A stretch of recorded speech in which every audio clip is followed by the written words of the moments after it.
سلام به همگی، امیدوارم که حالتون خوب باشه. این قسمت میخوایم بریم چپتر 2 3 رو با هم بررسی کنیم.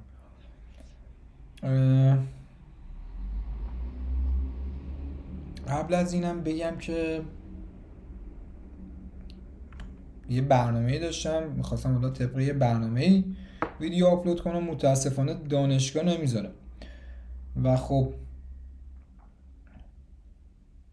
امان از این دانشگاه، گرچه حالا سخته ولی خب داریم جلو میریم دیگه با سرعت کمتر، ولی خب تمام شد قطعا سرعت رو زیادتر میکنیم. خب این قسمتمون در رابطه با اسکریپت شیونگه. 3 نوع مختلف شیونگ رو میایم اینجا با هم بررسی میکنیم. اگه یادتون باشه سریای قبل bang .sh میخوام برای اینکه فایلمون رو اکزیکیوتبل کنیم میومدیم تو لاین اول از شیونگ استفاده میکردیم و میگفتیم که اون اینترپرترمون چیه که حالا کجاست میخواد اجرا بشه.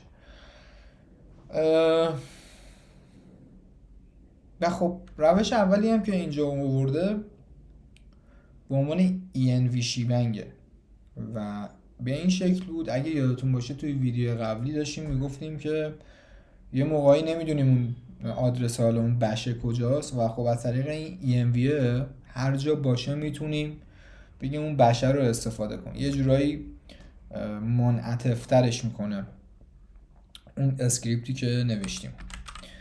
usr bin env و bash خیلی عالی. میگیم که echo from hello خدایا hello from شیبنگ دستش هم درد.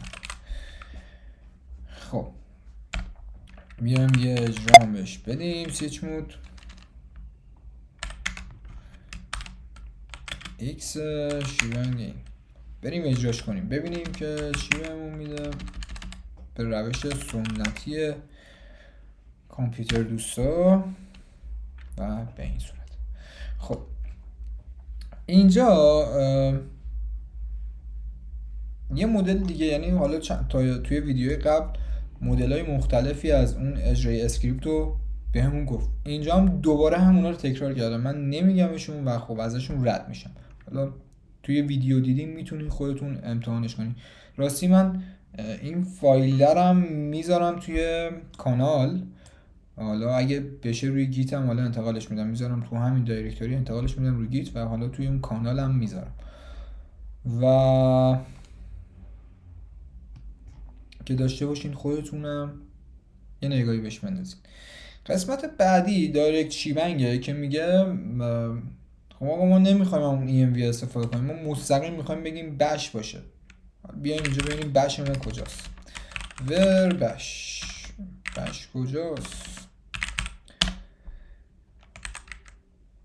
اوه چرا اینجوری شد؟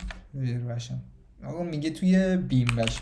خیلی هم خوبه، دستش درد نکنه که بهمون آدرس رو داد. میریم توی شیونگ، میریم اینجا میگیم که آقا اینجا این بین درسته، اینجا این بشم درسته. خب حالا اجراش کنیم. روش سنتی کامپیوتر دوستا. من هی میزنم اسکریپت، اینجا اسکریپت ننوشتم که شیونگ .sh اجراش میکنم و تمام. فرام هم اشتباه نوشتم، فرم نوشتم. یه درستش بکنیم.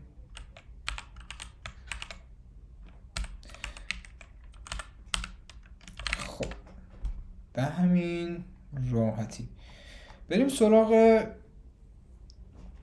آدر شیبنگز، شیبنگ های دیگه‌ای که وجود دارن.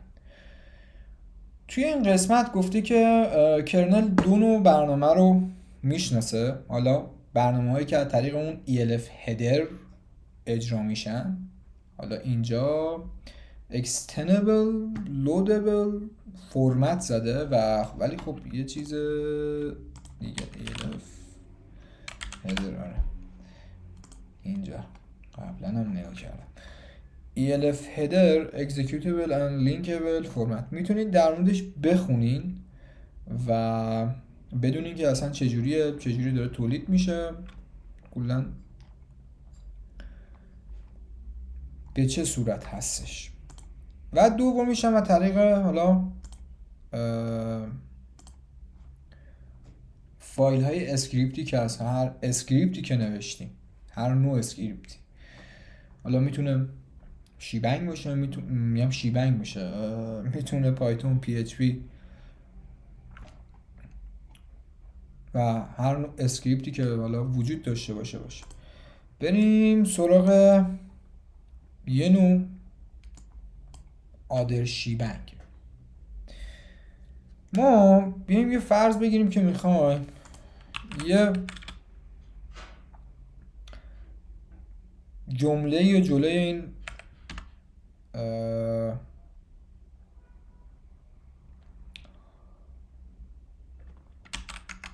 شیبنگمون بنویسیم. مثلا بزنیم که رانگ، حالا زیادم جلو نمیریم، همین رانگ خالی و میایم اجراش میگیریم. میگه که من نمیتونم اون رانگی که گفتی، نه دایرکتوریه نه فایله، نمیتونم پیداش کنم و خطا داره بهمون میده. یه اتفاقی اینجا که داره میفته، اون رو به عنوان یه آرگومان داره از ما قبول میکنه، ولی خب حالا ما نمیخواستیم آرگومان باشه، ما مثلا میخوایم برامون یه جمله رو چاپ کنه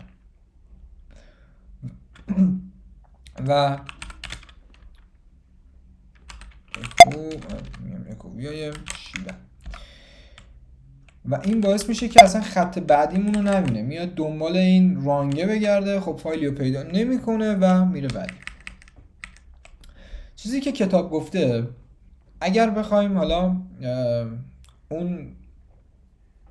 این مشکل رو حالا حل کنیم، یعنی یه جمله توی خروجی نمایش بدیم، میتونیم بیایم بگیم که آقا از اکو استفاده کن، بگو اکو مثلا رانگ و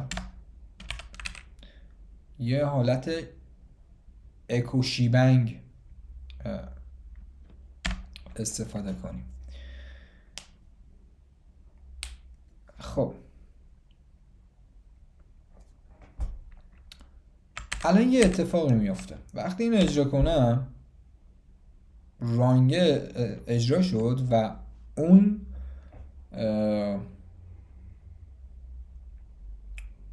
فایلی که اجرا شد هم در انتهای اون خروجیم نمایش داده شد. چیزی که کتاب گفته اینه که این یه ترفنده که بتونیم اسکریپت های طولانی تری رو اجرا کنیم. حالا از این ترفند ابزاری به اسم AWK داره استفاده میکنه. AWK هم بچه بهش نگاه کنین، حالا فکر کنم جلوتر باهاش برخورد داشته باشیم که برای کارهای استرینگی خیلی استفاده میشه و حالا میتونیم یه متنی رو بهش بدیم و خروجی های مختلفی حالا توی فرمت خاصی بهمون نشون بده. خب بریم که بهش پارامتر هم بدیم، ببینیم پارامترامون هم قبول میکنیم. میگم یه 1 2 3 نشون بده. خب دقیقاً اون 1 2 3 ها رو هم داره نمایش میده. خب بذارید شیبنگ رو برم بیارم اینجا.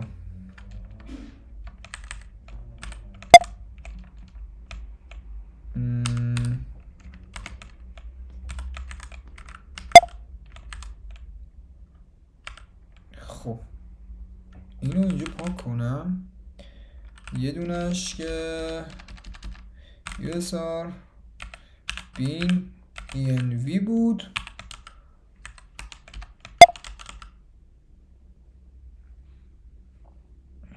و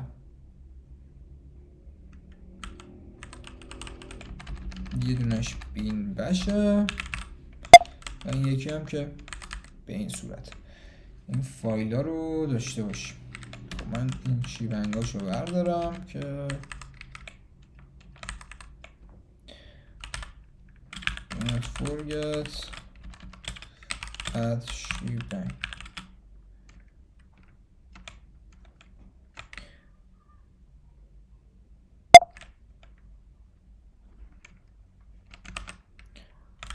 خب شیونگا اینجاست. اگه کسی خواست استفاده کنه یادش باشه که شیونگا رد کن و تمام. خب بریم سراغ چپتر سوم. چپتر سوممون در رابطه با نویگیتینگ دایرکتوری ها میاد صحبت میکنه. دو تا آدرس دهی داریم، یکیش ابسولوته یکیش ریلیتیوه.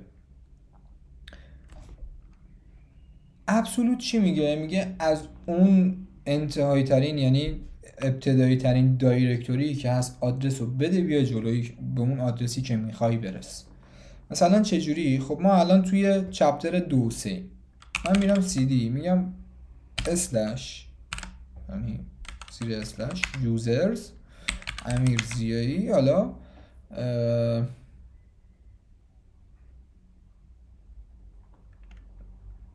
چی دسکتاپ هم بود اگه اشتباه نکنم و اینکه آروان نه بش چپتر 2-3. پس الان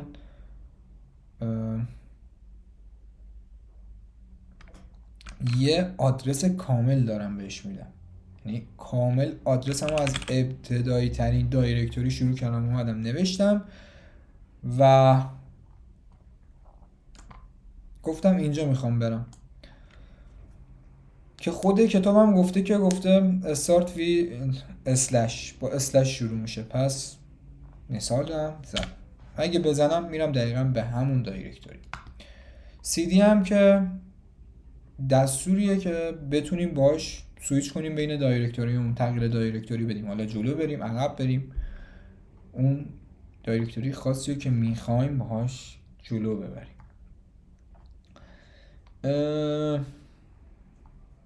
خب دستور بعدی که هست، حالا اینجا من اول 2 نقطه رو بدم برای اینکه بریم یه دایرکتوری عقب‌تر cd 2 نقطه cd اسپیس 2 نقطه میزنیم و یه دایرکتوری میریم عقب.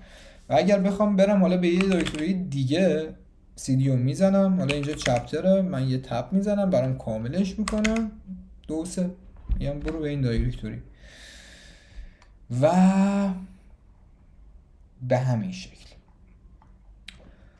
حالا یه مثال دیگه ای زده، میگه اگه بخوام برم به آخرین دایرکتوری که بودم لاست دایرکتوری بودم چیکار کنم؟ میگه cd داش، خب میگه توی اینجا بودی منو برد به اونجا. اینم از این کامنت میگم آقا cd کن همون چپتر خودم و 2-3 و دست شما درد نکن. و حالا مثال هایی از تغییر دایرکتوری به اون هوم دایرکتوری بودم.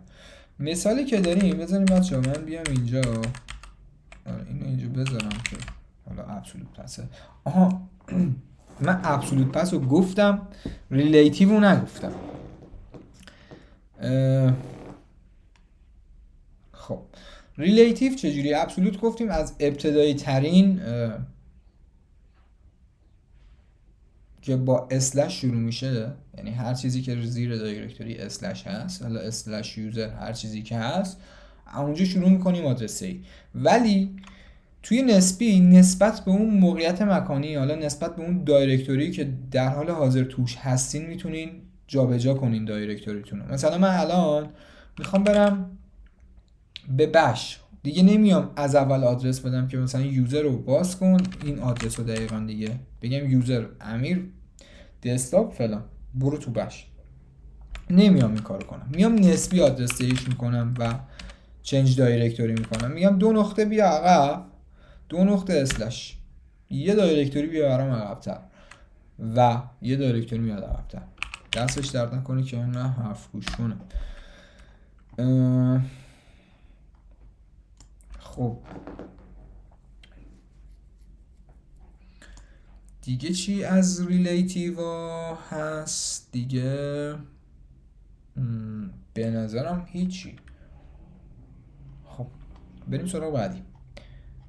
حالا هوم دایرکتوری ها، 3 نوع هوم دایرکتوری بچه ما میتونیم به 3 روش سویچ کنیم به هوم دایرکتوریمون.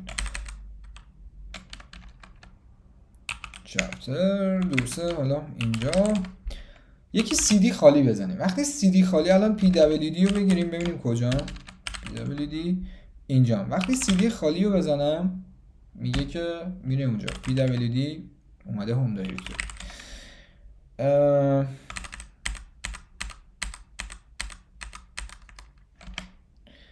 CD هوم. اگه از این ENV هم استفاده کنم، این وریبلم و خب دقیقا میگه که برو اینجا. پس CD رو اگه بگم هوم رو برای من این وریبلم استفاده کنم، دوباره برمیگرده به اون هوم دایرکتوری. خب برگردیم به دایرکتوری اونور و آخرین روشی هم که برای عوض کردن دایرکتوری به اون دایرکتوری هوممون هست CD. حالا من اینجا تیلدا رو CD تیلدا چرا نمیره اینجا؟ چرا خب ایوای من.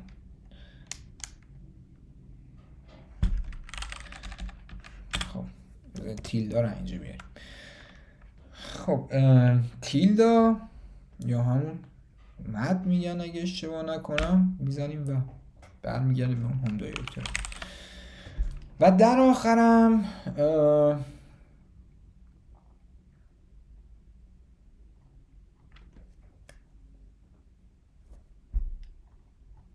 یه اسکریپتی اومده برام اجرا کرده که چیه اینجا هست اسکریپت. بیاییم با هم یه نگاهی بهش بندازیم. بریم اینجا به چه صورت بیایم CD من میگم .s اینجا نیستیم که تو دایرکتوریمون، برگردیم هم اینجا بیایم cd.sh اینو میذاریم اینجا. چیبنگشو اون بش رو براش تعریف نکردم لاین اول، چون میخوام از بش cd.sh استفاده کنم. خب هیچ کاری نکرد، نه یه کارایی کرد. بیاییم با هم ببینیم. وقتی vim cdsh چیزی که اینجا هست، چقدرم اینجا کت کنم به نظرم بهتره. کت کنم cdsh.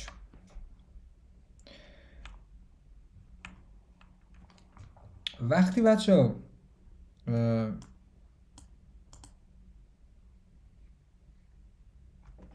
این سینتکس $ساین و حالا پرانتز باز و بسته رو میبینین، داریم کامندهای مختلفی رو تو در توی هم اجرا میکنیم.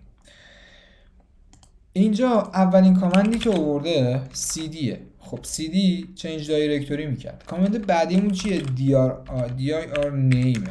این منوال dir name رو بگیریم و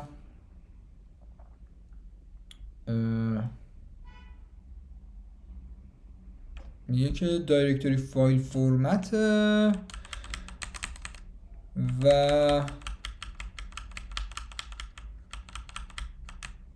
اون دایرکتوری خودمون رو میده، دایرکتوری که میخوایم اگر اشتباه نکنم. از این کتاب هم ببینیم. میگه که تبدیل میکنه مسیر رو به اسکریپت به اون دایرکتوری که هست. خب اینجا یه کامند دیگه ای هم داریم به نام read link که dash f هم گرفته. dash f به این منوال read link هم بخونیم. link dash f فرمته. اگه فرمت f بزرگ f کوچیک میگه که نمایش میده اطلاعاتو با یه فرمت خاص، یه فرمت خاص استفاده میکنه. خب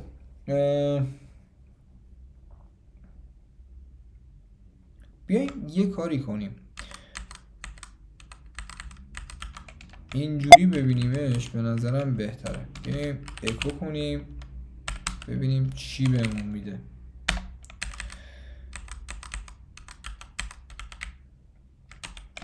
باش، دقیقاً آدرس همون جایی که هستیم. www نقطه اگه بزنیم میگه خیلی آرومانه. چرا این کاری کردم؟ خب بریم اینجا. دقیقاً اومد آدرس نهاییمون رو داد. پس دیار از طریق read link dash f و اون $0 اون اسکریپتی که داره اونجا، اسم اون اسکریپتی که در حال حاضر داره اجرا میشه رو میگیره و حالا میایم میدیم از طریق read link میخونیمش، میدیم به dir name و dir name هم میاد اون مسیری که هست رو تبدیل میکنه به اون مسیر دایرکتوریمون، اون دایرکتوری که توش هست و کامند cd هم میاد اون فایل دایرکتوریمون رو باز میکنه. خب تموم شد این قسمت. باز اگه سوالی چیزی بود بپرسین، توی کامنت ها بذارین، نقدی انتقادی. خوشحال میشم بخونم، خوشحال میشم که به رشد کمک کنیم. دیگه چه کنیم؟ بریم تا ویدیو بعدی. فعلا خداحافظ.